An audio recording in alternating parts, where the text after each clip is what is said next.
Hello दोस्तों, हिंदी की बिंदी channel में आप सभी का स्वागत है। आज हम बात कर रहे हैं यूपीपीएससी की जो वैकेंसी आई है जीआईसी की। आज हम उसके बारे में चर्चा करने वाले हैं। तो आज की ये जो यूपीपीएससी की जो जीआईसी की जो वैकेंसी आई है, यानी कि गवर्नमेंट इंटर कॉलेज की जो वैकेंसी आई है लेक्चरर की, तो ये जो है वो मेल और फीमेल के लिए जो है अलग अलग वैकेंसी आई है इसमें। तो आज मैं उसके ऊपर चर्चा करने वाली हूँ। आज इसी के ऊपर हम बात करने वाले हैं। इसकी डेट क्या है, तो इन्हीं सब के ऊपर आज हम चर्चा करेंगे। तो इस फॉर्म की जो ऑनलाइन एप्लीकेशन की जो डेट है वो स्टार्ट हो चुकी है, वो है 22 दिसंबर 2020। इससे ये स्टार्ट हो चुकी है। Last date of receipt of examination fee online in the bank, तो बैंक में जाके हम 18 जनवरी तक इसको सबमिट कर सकते हैं। और अगर ऑनलाइन सबमिशन की बात आती है तो वो है 22 जनवरी। तो अभी आपके पास जो है बहुत ही सुनहरा मौका है इसको भरने का। तो ये इसकी स्टार्टिंग डेट जो थी वो 22 जनवरी थी और इसकी लास्ट डेट जो थी वो है 22 इसकी स्टार्टिंग डेट इसकी जो स्टार्टिंग डेट थी वो 22 दिसंबर थी और इसकी लास्ट डेट जो है वो है 22 जनवरी। तो अभी आप सबके पास बहुत ही सुनहरा मौका है इसको भरने का। अभी आपके पास टाइम भी है इसको भरने के लिए, तो आप सब इसे ज़रूर भरिए। ये बहुत ही सुनहरा मौका आया है आप सभी के लिए। इसकी जो परीक्षा की बात अगर मैं बताऊं तो इसमें केवल प्री और मेंस होना है। इसमें 2 परीक्षाएं होंगी, प्री और मेंस। तो प्री की मुख्य प्राथमिक परीक्षा हो गई, प्रमुख परीक्षा, और ये हो गया मुख्य इसकी परीक्षा है। 2 परीक्षाएं होनी है। और इसमें एक बहुत ही अच्छी बात ये होनी है कि इसमें जो इंटरव्यू है वो नहीं होने वाला है।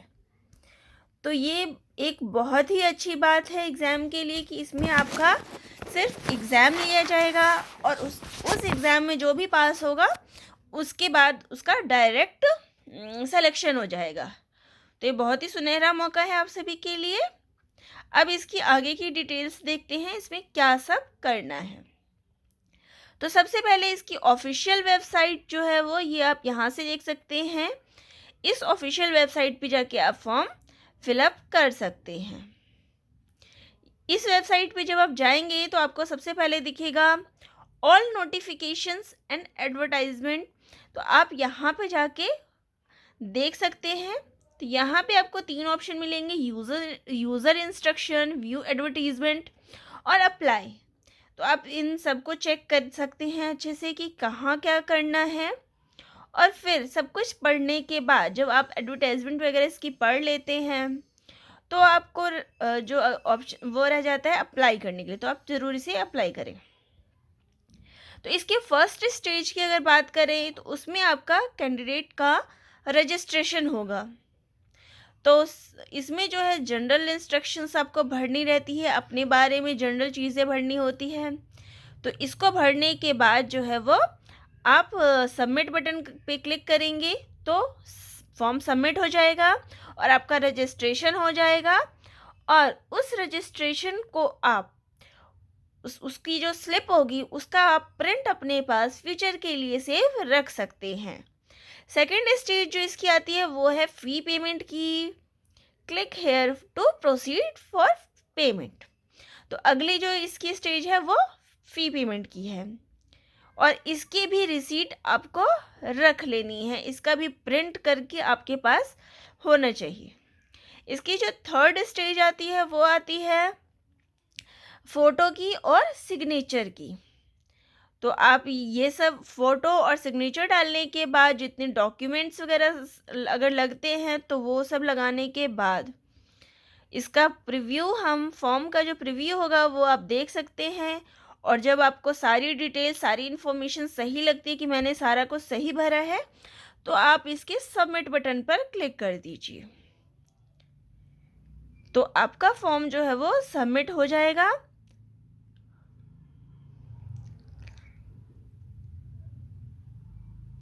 और ये जो है आप इसकी जो कॉपी है वो अपने पास सेव करके रख सकते हैं। और हाँ, यहाँ पे जैसा कि आप देख सकते हैं कि यहाँ पे लिखा गया है कि इसकी कोई भी हार्ड कॉपी जो है वो नहीं भेजनी है। तो ये आप ध्यान में रखिए, इसकी हार्ड कॉपी आपको नहीं भेजनी है, केवल अपने पास ही सेव रखनी है। अब बात करते हैं इसके एप्लीकेशन फ़ी की, कि इस फॉर्म को भरने के लिए कितनी कितनी फ़ी लगनी है। तो यहाँ पे देखिए, अनरिजर्व्ड, इकोनॉमिकली वीकर सेक्शंस और अदर्स, इनके लिए जो एग्जामिनेशन फ़ी है वो है 100 rupees plus online processing charges मिला के जो टोटल फीस आती है वो आती है 125 रुपये। यानी कि जो एग्जामिनेशन फ़ी है वो भी बहुत कम है। अब बात करते हैं SC/ST की जो फ़ी है वो है 65 रुपीज़। जो हैंडीकैप्ड है उनकी एग्ज़ाम फ़ी तो नील है, लेकिन जो ऑनलाइन प्रोसेसिंग फ़ी है वो है 25 रुपये। एक्स सर्विसमैन टोटल फ़ी जो है वो है 65 रुपीज़। तो यहाँ पे फ़ी भी सभी के लिए बहुत ही कम है।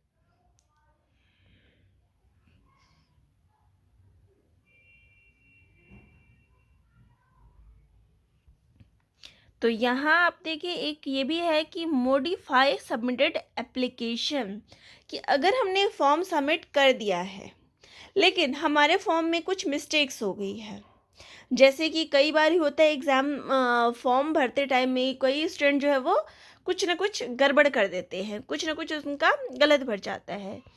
तो इस तरीके से अगर आपका कोई भी चीज़ अगर गलत हो गया हो तो इसमें एक मौका विद्यार्थियों को ज़रूर मिलता है कि वो अपना एप्लीकेशन फॉर्म जो है वो मॉडिफाई कर सकते हैं। तो ये बहुत ही अच्छी चीज़ है। अब बात करते हैं इसके वैकेंसीज़ के, कि कितनी इसकी वैकेंसी आई है। तो इसमें नंबर ऑफ़ वैकेंसी यानी कि जो टोटल वैकेंसी है वो है 1473, जिसमें 951 जो है वो है मेल और 482 जो है वो है फीमेल। तो मेल जो है वो अलग अलग वैकेंसी आई है। अब बात करते हैं हम सब्जेक्ट की, कि किस सब्जेक्ट में कितनी वैकेंसी आई है। तो यहाँ आप देखिए, यहाँ सबसे पहले मेल और फीमेल के जो ब्रांचेस हैं वो अलग अलग हैं। तो सब्जेक्ट अगर देखें तो हिंदी के लिए 98 है, इंग्लिश के लिए 100, फिज़िक्स के लिए 105। ये मैं टोटल वैकेंसी आपको बता रही हूँ। केमिस्ट्री के लिए 106, बायोलॉजी के लिए 137, मैथ्स के लिए 132, संस्कृत के लिए 46, इकोनॉमिक्स के लिए 56, सिविक्स के लिए 47, जियोग्राफी के लिए 60, हिस्ट्री के लिए 42, सोशियोलॉजी के लिए 30, एजुकेशन के लिए 1 है, उर्दू के लिए 20 है, कॉमर्स के लिए 11 है। तो टोटल जो मेल कैंडिडेट्स के लिए, जो मेल ब्रांचेस के लिए जो वैकेंसी आई है वो है 951। अब बात करते हैं फीमेल ब्रांचेस की, कि फीमेल ब्रांच में कितनी वैकेंसी आई है। तो हिंदी के लिए 21, इंग्लिश के लिए 22, फिज़िक्स के लिए 57, केमिस्ट्री के लिए 59, बायोलॉजी के लिए 91, मैथ्स के लिए 137, संस्कृत के लिए जो है वो 13, इकोनॉमिक के लिए 10, सिविक्स के लिए 15, जियोग्राफी के लिए 14, हिस्ट्री के लिए 15, सोशियोलॉजी के लिए 8, एजुकेशन के लिए 4, उर्दू के लिए 5, कॉमर्स के लिए 1, होम साइंस के लिए 10। जो टोटल वैकेंसी हो गई फीमेल ब्रांच की वो है 482।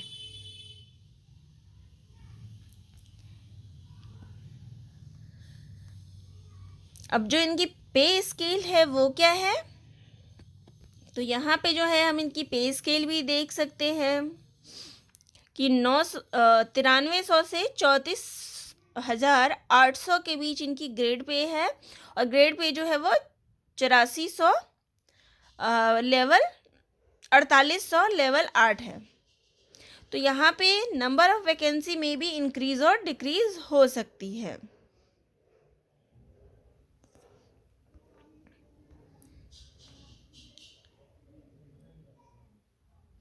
तो यहाँ पे एक और चीज़ है जो मेंस के लिए है, आपको प्री के लिए तो नहीं है लेकिन मेंस के लिए है, कि आपको जितने भी आपके सेल्फ अटेस्टेड कॉपीज़, जो अपनी कॉपीज़ वहाँ पे सर्टिफिकेट लिखे होंगे, अपने मार्कशीट्स वगैरह लिखे होंगे, उनको आपको सेल्फ अटेस्टेड करवा के, खुद का सेल्फ अटेस्ट करा के रखना है मेंस के लिए।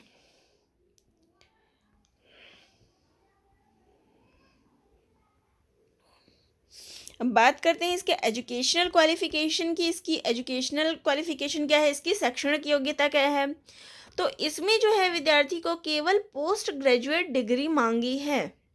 यहाँ पे भी आप देखें तो जैसे कि कई सारे फॉर्म्स फिलअप किए जाते हैं, तो उसमें जो है मास्टर्स में आपको 55% अंकों की अनिवार्यता रखी जाती है, लेकिन जो ये परीक्षा है वहाँ आपको केवल पोस्ट ग्रेजुएशन ही मांगी है। चाहे आपने एमए किया हो, एमकॉम किया हो या एमएससी की हो, कोई भी कैंडिडेट इस फॉर्म के लिए अप्लाई कर सकता है। अब यहाँ पे पोस्ट देख लें। प्रवक्ता पुरुष या महिला समाजशास्त्र, भूगोल, अर्थशास्त्र, इतिहास, नागरिक शास्त्र, भौतिक शास्त्र, रसायन शास्त्र, गणित, अंग्रेजी। तो इनके लिए क्या है, भारत में विधि द्वारा स्थापित किसी विश्वविद्यालय से संबंध विषय में स्नातकोत्तर उपाधि या सरकार द्वारा उसके समकक्ष मान्यता प्राप्त कोई उपाधि, यानी स्नातकोत्तर उपाधि यहाँ पे इसने मांगी है। सेम यही अगर जीव विज्ञान की बात करें तो जीव विज्ञान में भी वनस्पति विज्ञान या जंतु विज्ञान में स्नातकोत्तर उपाधि यानी कि मास्टर्स चाहिए आपका। अब शिक्षा शास्त्र के लिए मनोविज्ञान या शिक्षा शास्त्र में स्नातकोत्तर उपाधि के साथ राजकीय या मान्यता प्राप्त प्रशिक्षण विद्यालय से एलटी डिप्लोमा या भारत में विधि द्वारा स्थापित किसी विश्वविद्यालय से शिक्षा शास्त्र में स्नातक उपाधि। तो यहाँ पे जो है वो यहाँ पे जो क्या कहते हैं शिक्षा शास्त्र यानी कि एजुकेशन के लिए एक तो मास्टर्स चाहिए, उसके अलावा एलटी डिप्लोमा चाहिए या फिर शिक्षा शास्त्र में स्नातक उपाधि चाहिए, स्नातकोत्तर की उपाधि। हिंदी के लिए हिंदी में स्नातकोत्तर उपाधि और संस्कृत विषय के साथ कला स्नातक या संस्कृत विश्वविद्यालय वाराणसी की शास्त्रीय परीक्षा का प्रमाण पत्र। तो यहाँ पे आपको बता दो कि जो एमए हिंदी तो होनी चाहिए, साथ में बीए में आपका संस्कृत होना अनिवार्य है। तो यहाँ पे जो एमए हिंदी हिंदी विषय से अगर फॉर्म फिलअप करना चाहते हैं तो उसके लिए आपको ये दोनों चीज़ें देखनी होगी। उर्दू के लिए भी यही चीज़ें है कि स्नातकोत्तर उपाधि होनी चाहिए, संस्कृत के लिए भी यानी कि इसमें आपको स्नातकोत्तर उपाधि की आवश्यकता है यानी कि मास्टर्स की आवश्यकता है।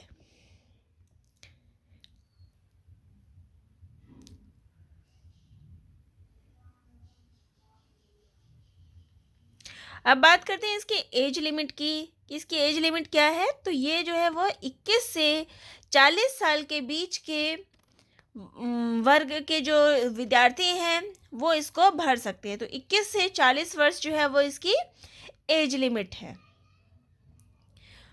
अगर छूट की बात करें तो वो पीएच यानी कि फिजिकली हैंडीकैप्ड के लिए छूट 55 वर्ष की रखी गई है, बाकी इधर 40 वर्ष है।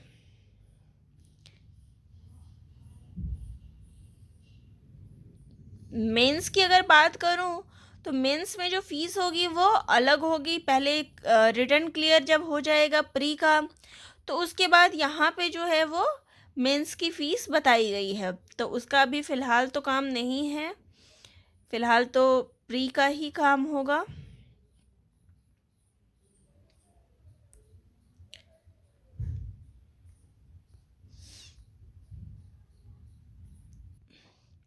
अब यहाँ ये बात जानना ज़रूरी है कि परीक्षा में नेगेटिव मार्किंग होनी है कि नहीं होनी। तो यहाँ आपको बता दूँ कि परीक्षा में जो है स्ट्रॉन्ग जो है वो नेगेटिव मार्किंग होगी, वो है 1/3 की। तो परीक्षा में नेगेटिव मार्किंग भी है, 1/3 की नेगेटिव मार्किंग है। तो ये ध्यान में रखना ज़रूरी है आंसर्स करते टाइम में कि यहाँ पे नेगेटिव मार्किंग है। तो क्योंकि ये जो है अब बात करते हैं इसके सिलेबस की। इसका सिलेबस क्या है? तो ये जो है वो इसकी परीक्षा की बात करूँ तो पहला जो हमारा प्री आता है, इसकी प्री जो है प्रारंभिक परीक्षा, उसमें पार्ट फर्स्ट होगा, 2 परीक्षाएं होंगी पार्ट फर्स्ट, जिसमें कि जनरल स्टडी यानी कि सामान्य अध्ययन होना है, और दूसरा होगा हमारा वैकल्पिक विषय, जो किसी का भी जिसका भी मास्टर्स में जो भी विषय रहा हो दूसरा वो होगा। तो इसका 2 होगा। पार्ट फर्स्ट हो गया हमारा जनरल स्टडीज़, जीके हो गई, जो कि 40 नंबर का 40 क्वेश्चंस होंगे, जिसमें हमें 40 प्रश्न पूछे जाएंगे। और दूसरा जो है वो वैकल्पिक विषय यानी कि जो भी मास्टर्स में होगा, मास्टर्स में जो भी विषय होगा उससे भी वस्तुनिष्ठ क्वेश्चन आएंगे, जो कि 80 प्रश्न होंगे। और इसके लिए कुल अंक जो होंगे वो 300 होंगे, और इसके लिए 2 घंटे का समय होगा। तो ये जो है वो पेपर फर्स्ट है, यानी कि प्री की बात हो रही है। ये जो है वो प्री की है।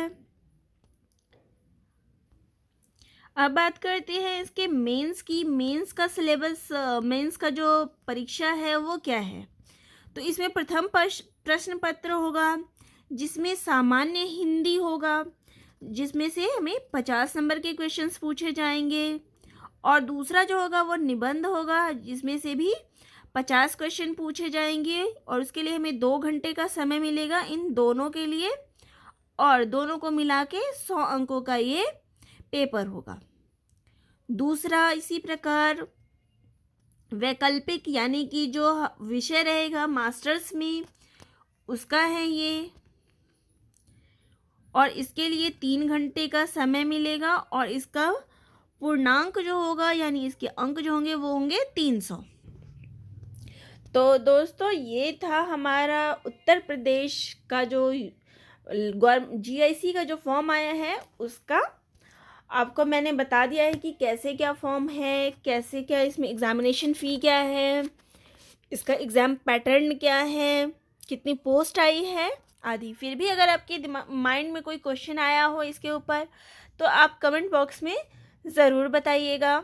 इसके अगले टॉपिक में मैं आपको इसके सिलेबस के बारे में चर्चा करने वाली हूँ। तो दोस्तों आप सभी का बहुत बहुत धन्यवाद।